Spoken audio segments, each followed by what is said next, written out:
How would you like to be able to handle some non-functional operations requirements in your Agile product backlog?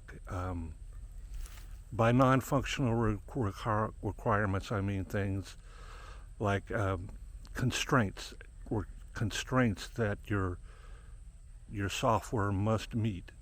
Where do you put those constraints? How do you use them in your product backlog? Hello, my name is Tim McDermott, and I'm a software development project manager. I live in the beautiful city of Tampa Bay, Florida. On the weekends, when I shoot these videos, I'd rather be outdoors. I'd rather be out on a hiking trail somewhere. Today, I'm on the Alderman Ford Nature Preserve, the red trail in the Nature Preserve. And it is hot out here.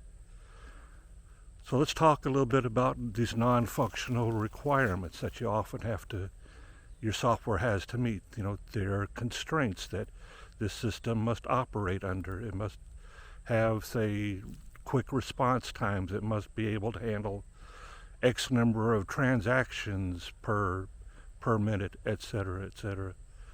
How do you document that in your product backlog, in your user stories? Well, let's break these requirements down into global requirements, constraints for the whole project, and then local constraints. Local meaning just related to one particular user story.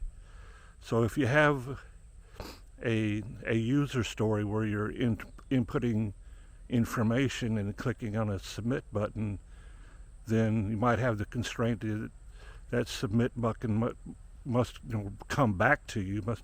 You must complete the submission within an X number of seconds, or else the user is going to lose interest in purchasing your product if they have to wait too long, etc. So that needs to come back to you. So that's an example of a local non-functional requirement.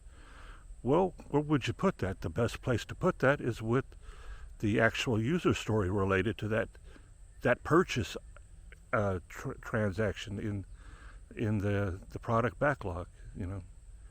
Put it directly with the user story, so it's right there where it's needed when it's needed. And then there's the global constraints, like this piece of software needs to be able to process, say, 8 billion transactions per second. So some of the work that I did with the company here that I'm working on had those types of requirements. The cell phones, the Verizon wireless types, had those types of requirements. So where would you put that? Since that's global, that's related to the whole system, that goes in the definition of done for the end of the sprint. Where the sprint is done, that's when it goes into production.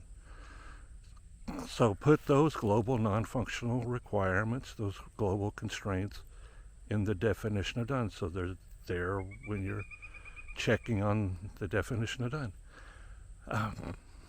Okay, that's it. Hope this helps.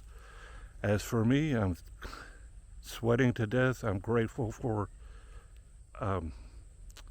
mesh underwear. It's keeping me cool underneath. Other than that, I would have melted already. So if you like this video, click on like. If you want to share it, please share it. If you have any questions about anything in it, just put a question in the comment section. Thank you.